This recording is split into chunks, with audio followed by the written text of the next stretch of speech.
Warahmatullahi wabarakatuh. Jadi selamat datang ke channel My Sini TV. Dan kita pada hari ini kita berada di dalam segmen My Tips, di mana dalam segmen ini kita akan memberikan segala tips-tips yang akan memberikan faedah dan juga info-info berguna untuk kepada semua viewers di luar sana, insya-Allah. Jadi untuk topik kita pada hari ini, untuk topik My Tips yang pertama adalah berkenaan pengurusan keuangan. Jadi seperti yang kita tahu sekarang ni, begitu ramai rakyat Malaysia yang mereka sama ada mereka gagal ataupun mereka tidak tahu bagaimana untuk menguruskan keuangan itu sendiri. Jadi untuk membantu semua orang di dalam isu tersebut, pada hari ini kami mempunyai seorang tetamu jemputan khas daripada yang mempunyai kepakaran dalam pengurusan kewangan itu sendiri, iaitu Encik Muhammad Norman bin Muhammad Asmuni. Sedikit biodata mengenai Encik Muhammad Norman ni, beliau merupakan seorang pengurus kewangan dan juga mempunyai pengalaman sebanyak 15 tahun. Selain daripada itu, beliau juga sudah mempunyai syarikat sendiri, iaitu NEA Management Services selama 3 tahun.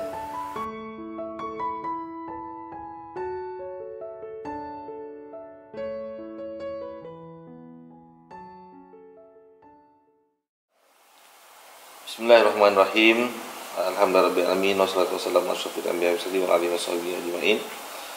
Terima kasih sekali lagi Iqbal sebab sudi menyebut saya ini untuk bercerita sikit sebanyak tentang bagaimana kita menguruskan kewangan dengan baik, terutama dari bila dalam keadaan seperti sekarang ni, which is kita terlibat dengan COVID-19 ni. Apa langkah-langkah yang elok yang diberi perhatian untuk kita sama-sama menilai diri kita, yang mana yang elok, yang mana yang tidak, kita menilai balik. So jadi saya mulakan, saya akan bagi pada 5 sudut, 5 angle kita tengok, 5 angle kita tengok balik dan kita nilai balik daripada apa yang kita boleh buat. Pertama sekali, bila dalam keadaan sekarang ni, dalam keadaan yang orang ramai kehilangan kerja, gaji kena potong, dan mungkin macam-macam hal lagi, perniagaan yang tak boleh jalan. So sumber pertama yang terjejas ialah income, sumber pendapatan. Jika satu masa dulu mungkin katalah bawa pulang gaji bersih ke rumah, take home money dalam 2,000, mungkin sekarang kalau kata gaji company yang telah buat potongan 50%, hanya tinggal 1,000 saja. Hanya tinggal 1,000 saja. So jadi ia juga akan melibatkan satu masalah bila seorang ketua keluarga yang mempunyai komitmen. Mungkin sebelum ni 2,000, walaupun pendapatan 2,000, komitmennya juga hanya 2,000. Sekarang macam mana kita nak buat? First of all, memang kalau itulah dia punya komitmen, macam example saya cakap tadi, income 2,000, komitmen 2,000. Now sekarang dengan potongan gaji 50%, income hanya 1,000, tapi kita nak komit dengan komitmen yang 2,000 tadi, kita kehilangan ada 50%, RM1,000. So nak tak nak, kita kena mencari balik sumber income itu. Sebab kalau itu dah kita dah komit, dan kita kena berusaha untuk dapatkan gaji replacement untuk cover balik mana-mana kelompongan itu tadi. So jadi kita boleh lihat dari segi sektor-sektor mana yang dalam keadaan sekarang ni yang masih boleh kita terokai, mungkin sebagai kata income tambahan. Dan sekarang waktu macam sekarang ni memang betul semua orang perlu bekerja kuat, bekerja keras untuk kita meningkatkan lagi sumber pendapatan, terutama sekali dari sektor food industry. Food industry alhamdulillah, walaupun terjejas dengan COVID ni, dia masih lagi berjalan sebab manusia masih lagi memerlukan makanan. So jadi mungkin kita boleh explore lagi dalam bidang tu, sumber makanan, dalam sektor perkhidmatan memerlukan skill mungkin, dan tidak memerlukan kos yang tinggi. Jadi jika kita mempunyai sebarang kemahiran atau kepakaran, kita boleh menggunakannya. Sama macam sekarang kita, terutama yang paling mudah kita boleh tengok mungkin dari segi jadi guru-guru online, guru-guru tuition, guru-guru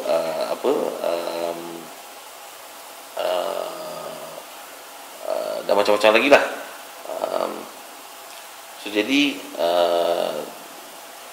mungkin juga boleh kita explore dari bidang insurans, unit trust, yang memerlukan yang kita boleh bekerja sambil secara part time. Okay. Sekarang di segmen faktor yang kedua, saya cakap ni ialah dari segi faktor perbelanjaan. Faktor perbelanjaan ni dikontra dengan faktor income tadi. Macam contoh kita menggunakan contoh yang sama. Seorang yang selama ni berpenghasilan 2,000 sebulan, mempunyai komitmen 2,000, sekarang dah gajinya dah dipotong 50% tinggal 1,000. Bagaimana dengan komitmen nak cover 2,000 dengan perbuatan yang 1,000 tadi. So kita mempunyai ruang untuk cuba cut half segala perbelanjaan kita tadi, 2,000 tadi, supaya menjadi 1,000 pula. So jadi sebagai contoh, apa ruang-ruang kita kena go through balik segala perbelanjaan kita dari segi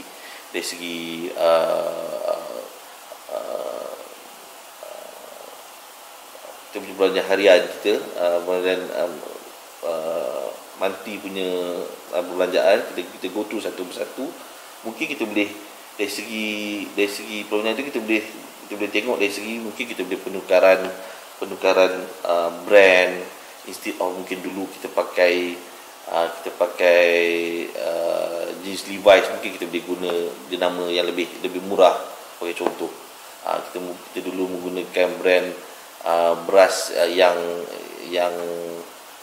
lebih mahal, mungkin kita boleh menukarkan kepada beras yang lebih murah. So jadi ini semua faktor yang kita boleh dapat mengurangkan segala perbelanjaan kita, dari segi jenama. Kemudian mungkin dari segi kualiti, macam beras tadilah, mungkin selama ni kita pakai beras wangi ke, mungkin now nak tak nak, bila dah dengan keadaan macam ni, kita terpaksa gunakan beras tempatan biasa. So setidaknya mempunyai potongan dari segi kita punya perbelanjaan. Dan banyak lagi perbelanjaan lain yang kita boleh kita gotu satu-satu. Mungkin dari satu benda ni kecil, tapi bila dikumpul banyak-banyak, dia akan jadi banyak. So yang mana tidak perlu, yang mana yang belanjaan yang luxury, kita dah tak payah guna lagi. Sebab dalam keadaan recession macam sekarang ni, apa yang penting ialah kita punya makan pakai, untuk meneruskan kelangsungan hidup. Selain pada kita tengok, kita go to dari segi kualiti barang, mungkin juga kita boleh turunkan dari segi kuantiti. Sebagai contoh, mungkin dulu kalau selama ni kita seminggu sekali kita pergi family makan KFC ke, sebagai contoh, mungkin daripada seminggu sekali kita terpaksa tukar jadi sebulan sekali. So benda-benda ini memainkan peranan sebenarnya yang besar dalam perbelanjaan harian kita. So bila kita tengok kalau kita detail out satu persatu apa yang duit keluar pada poket kita itu, dan supaya ianya bermanfaat, insya-Allah ia lebih boleh mengawal perbelanjaan kita tadi. Itu yang kedua. So ketiga, untuk kita managing kita punya loan, managing kita punya hutang-hutang. Yang pertama sekali, sebelum untuk managing kita punya loan, kita kena tahu type loan ini, yang mana yang perlu, yang mana perlu berikan perhatian, yang mana yang kita boleh adjust.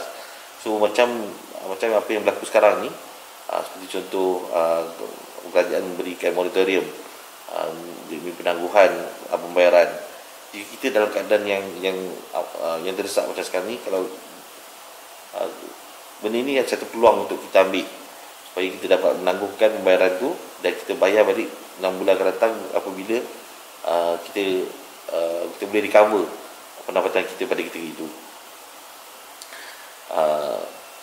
Dan kalau punya duit lebih, saya kata seorang yang tidak terjejas dari segi income tapi dalam keadaan yang sama, buying power dia masih ada, mungkin dekat sini boleh kita fokus pada loan yang seperti kredit card, sebab kredit card loan adalah interestnya lebih tinggi daripada loan lain. So jadi kita mengurangkan banyak menggunakan kredit card. Seterusnya adalah poin keempat, ialah dari segi saving. Saving ni kita ramai daripada kita tahu berkenaan saving, tapi tak ramai yang kita boleh buat. So jadi untuk makluman semua, bila dalam keadaan macam ni kita realise betapa pentingnya saving tu. So jadikanlah pengajaran pada kita semua betapa pentingnya saving ni untuk memudahkan kita letakkan saving dan simpanan ni sebagai satu benda yang penting. Kita set di awal-awal kita bila kita dapat duit income kita itulah perkara pertama yang kita letak ke tepi. Itulah yang pertama kita asingkan instead of benda-benda lain. Mungkin kita boleh setkan elok-eloknya nilai saving ni ialah sekurang-kurangnya at least 10% daripada apa yang kita dapat, dan supaya dan lebih cantik security, bagaimana untuk secure dari segi emergency tu adalah 6 bulan pendapatan. Itu adalah yang terbaik. Saya nak berkongsi ada satu lagi, ialah bagaimana bangsa-bangsa lain, setengah-setengah orang menggunakan saving ni secara kolektif, terutama macam family fund. Tak perlu banyak, mungkin dalam 5 adik-beradik, seorang RM50 sebulan. Sebulan kita boleh collect 200 setengah. So kalau kata dalam setahun kita boleh dapat 3,000, 2 tahun 6,000. Daripada ini, siapa di kalangan adik-beradik itu yang punya masalah, mungkin tiba-tiba kereta rosak ke apa ke, kita boleh gunakan emergency ini yang ada untuk dibayar balik tanpa interest. Kalau compare dengan kita mengambil loan dan so on kan. Dan bayangkan itu baru 2 tahun, 3 tahun. Bayangkan kalau dah 10 tahun, 15 tahun, kita letak kepada kita simpan di tempat-tempat Islam macam tabung haji ke, SB ke, insya-Allah lebih bermanfaat untuk keluarga. This is how bagaimana masyarakat di luar sana yang build dia punya connection. Lepas tu setengah-setengah tempat jadi persatuan keluarga kuat. Yang penting itu mengeratkan lagi hubungan keluarga itu. Dan kalau ada emang sepupu-sepapat yang kahwin pun, kita boleh gunakan fund ni untuk kita bagi hadiah lebih bermakna daripada kita seorang-seorang bagi ni. Agak tidak cukup istimewa kan. Kalau kita kumpulkan itu daripada collective fund, ini daripada adik-beradik pengurus sekian dan kita bagi, lebih besarlah nilainya, insya-Allah. So dan tips saya yang seterusnya atau point saya seterusnya adalah dari segi investment. Dalam keadaan yang begini, investment salah satu topik yang orang ramai selalu cakap, tapi tak ramai orang faham sebenarnya investment ni. Sebab ramai antara kita yang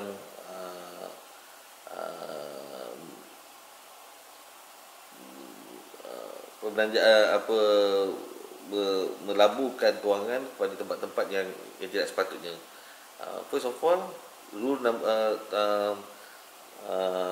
of thumb untuk investment ialah kalau kita sanggup untuk apa nilai yang kita laburkan itu tidak mendapat balik. Kalau kita sanggup untuk dan kita boleh buat. Tapi kalau kita tidak, kita rasa nilainya terlalu besar pada kita, so rasanya tidak perlu. Sebab investment ni adalah satu benda yang berisiko.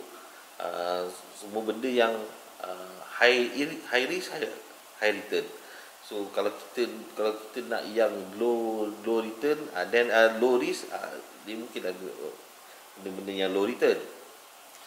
Dan itulah 5 topik yang saya cuba bawa ke sini untuk kita nilai diri kita dari segi, yang pertama saya ulang balik, dari income, kedua dari segi kita punya expenses, tiga dari segi kita punya managing loan, keempat dari segi kita punya saving, dan kelima dari segi